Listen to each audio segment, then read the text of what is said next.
No,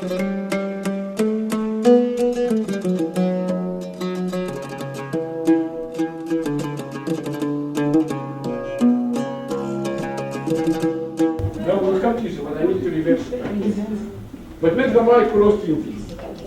I'd like to answer that question. Yeah, go ahead. Whose question? Your question. Did I ask the question? You said a statement. Okay, I'd like to respond to your statement. No, Go ahead. About not knowing anything about. I definitely know that I don't know enough about my culture, like you guys said. But I did grow up in Sudan. I grew up half here and half in Sudan, so I've seen. I know what you mean by the bridge between the generations. Like when my mom talks about Sudan, it's a completely different Sudan. It's never going to be the same ever again.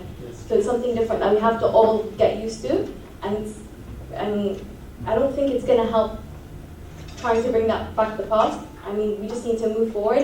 And I remember when Dr. Ibrahim was talking about his presentation, that's what hit me the most. Like, it was because it was so similar to what we're going through. All that stuff about you saying that the bringing back, like your parents, worrying about your parents in a country with no health services and that.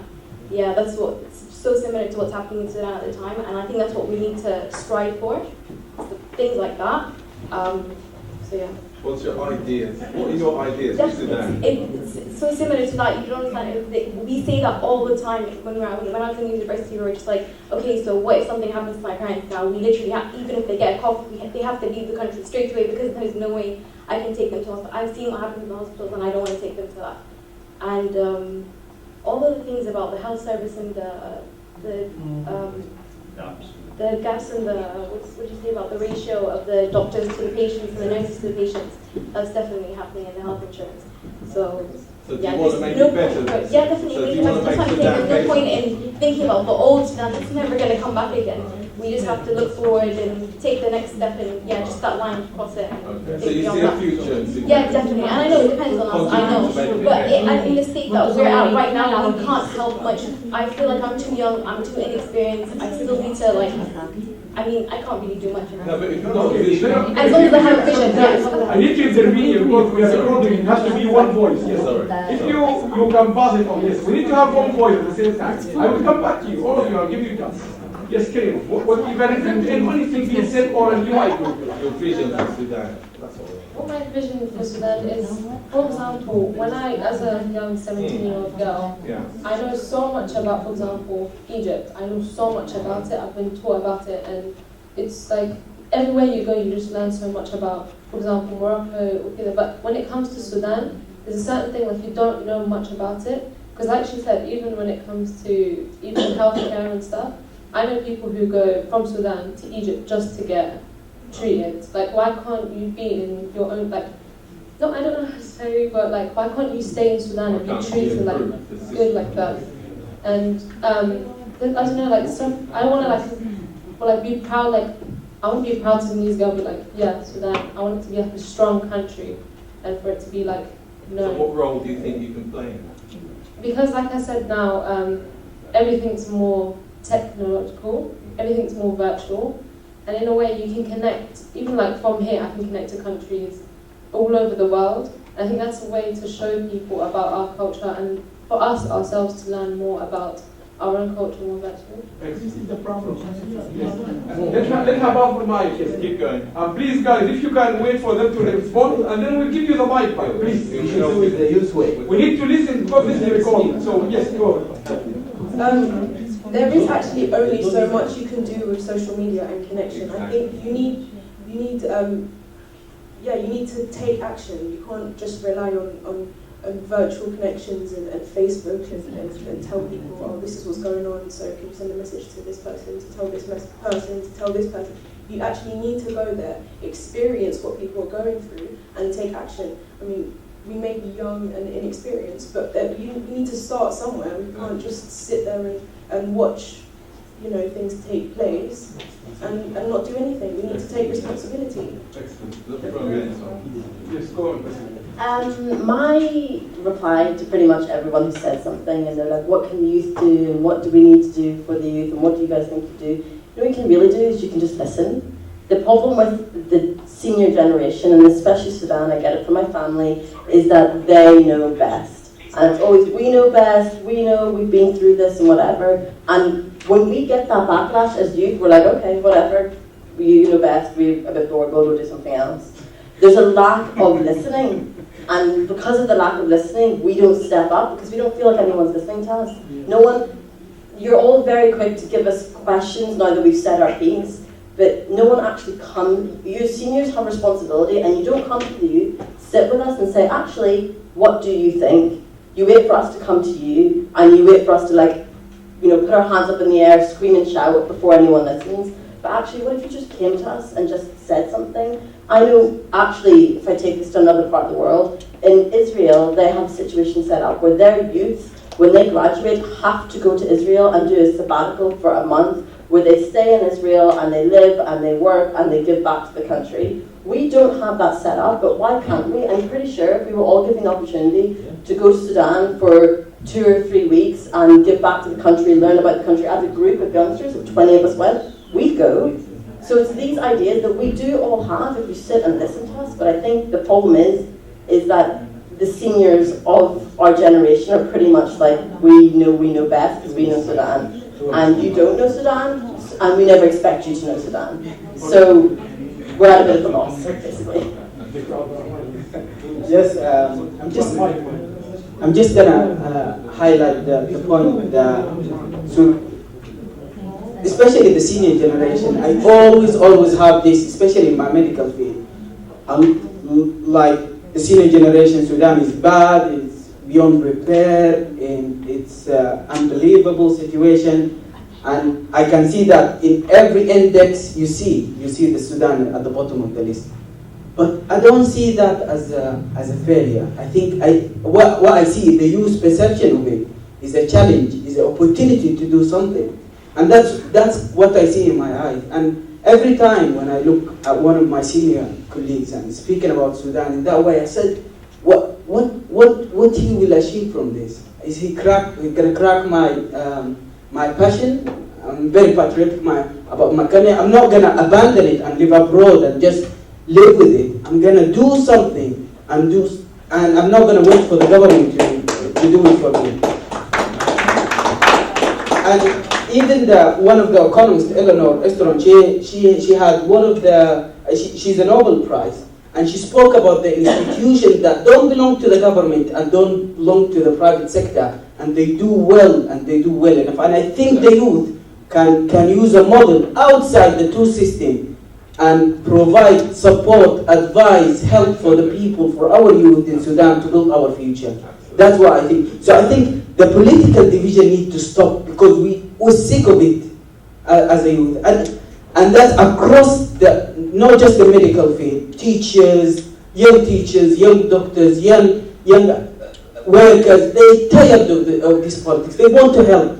Like if you get them a project, if Satan is doing it, they will do it with you. So it doesn't matter. I think we need to look for this. And the same happened with the project that we did in North Kordofan. Everyone said to us, "You're gonna fail. You're young. Nobody will listen to you." Some people listened here. Some people listened over there, and we did the project.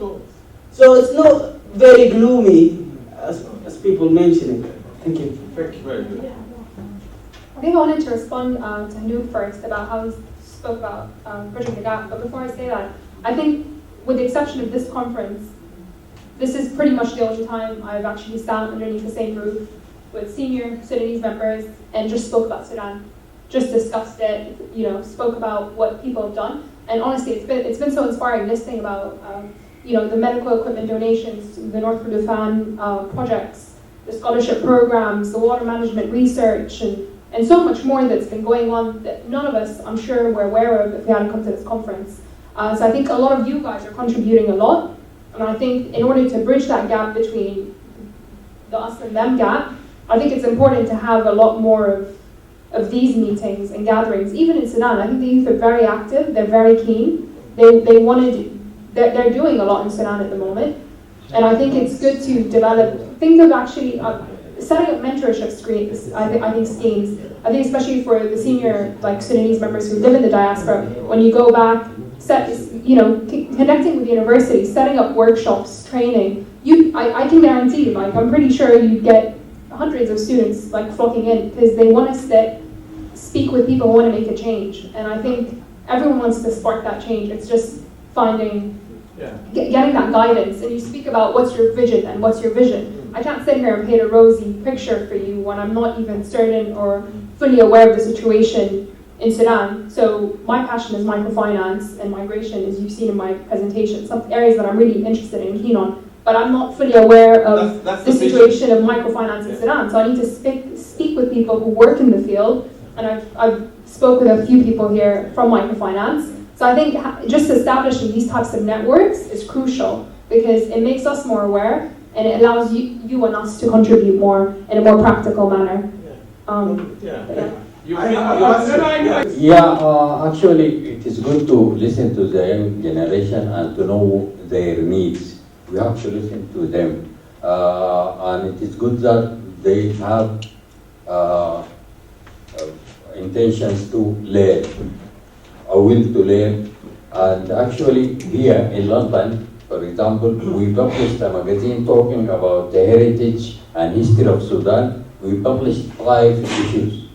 Okay, you can have it and see the contents. And nobody supported us. And also we published it in English because we know the young generation, they don't know Arabic. Another thing is that,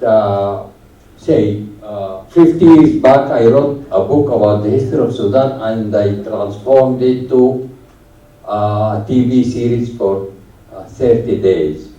And we are talking, lecturing in the events about the history and heritage of Sudan. But we didn't see young people.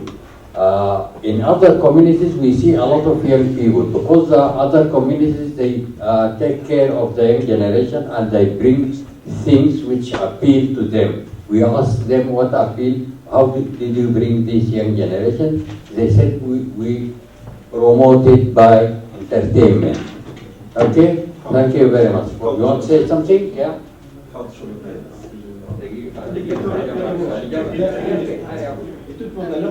Listen. You have to listen to me. Let me give you other. No. I have a cue here. And introduce yourself. Thank you. My name is Abdelrahman. I think we are too harsh on young people most of the time. People in Sudan, young people in Sudan also don't know enough about Sudan, and this is a fact. I remember I was teaching at University of Science and Technology in Sudan some years ago, and it was 21st of October, and I said to people, what happened in this country going 21st of October 1964, and nobody knows. But there is some facts. There is many organizations here who are working with young people. Don't know if you have worked with Youth Factor. Yeah. This is a very well-run organization bringing Sudanese young people together. And please try to Google them and find them. And perhaps next time, perhaps invite them as a group to come and talk to us because they are doing good work.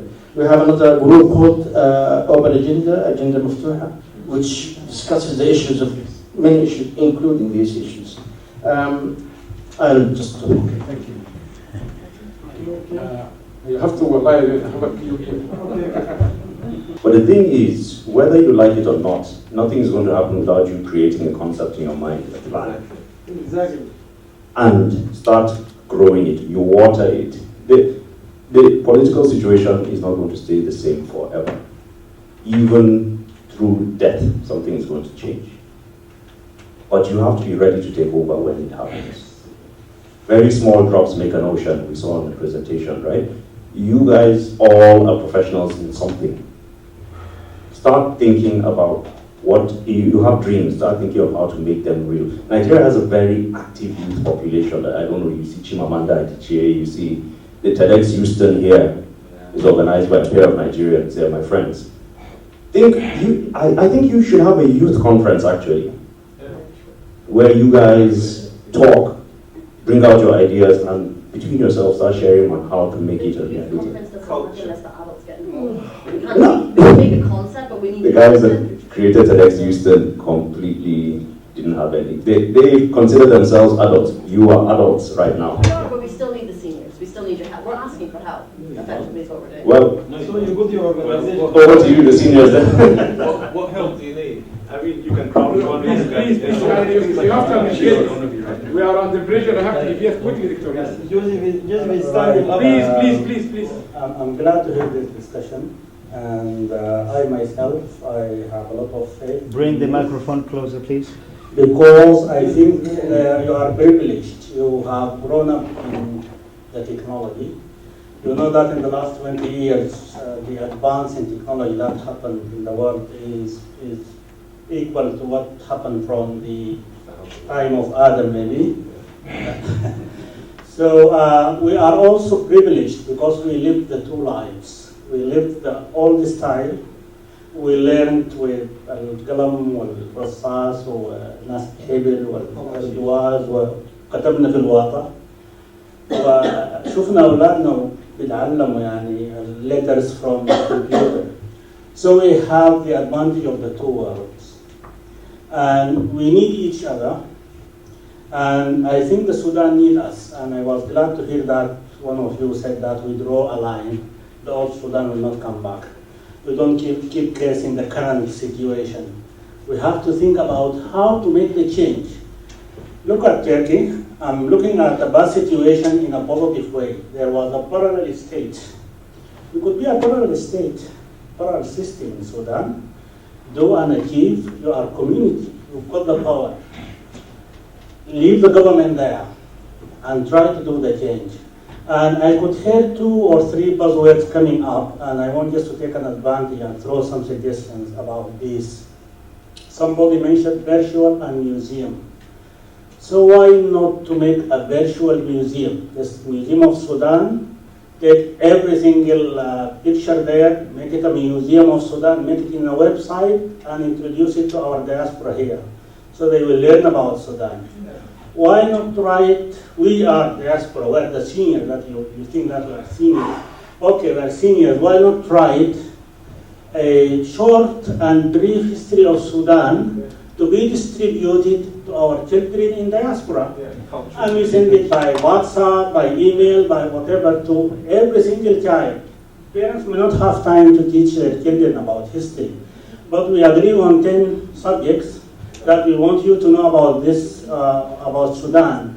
A group of us here may be organized by Allah or any other forum, and we agree on these 10 subjects, make a website, write history of Sudan for diaspora children, and then we try to distribute it to people. So there are a lot of ideas that people can come up and do a change. Just the last thing is the program you mentioned about Israel. In 2009, I have written a proposal to Sudan authorities about doing such a proposal. And at that time, the Minister of Youth is now the person who is responsible for the expatriates, Haj Majid. And I have sent it to him, 2009, now 7 years, I haven't heard from him anything.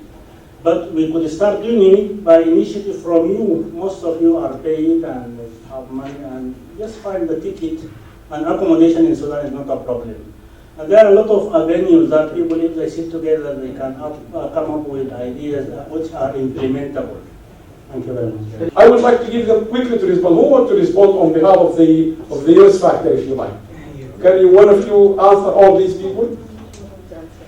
I think really to say, in the end, we're all working towards a common goal. And that's the most inspiring thing about all of this. It's not us against you, as you guys have said, it's a parallel thing. And it's positive. It's positive for us, for the young girls, and for you as well, for the fact that we all say that we want to help, and you're saying we want to help you. And I agree, it should happen. It needs to be a parallel thing. So when we discuss and you're like, this is happening or that's happening, we don't know, great, tell us it's happening, we'll get involved. But the problem is we don't know it's happening. Like, none of us, we don't know enough. It's not like we're putting our head in the sand. We're saying, help us know what to do.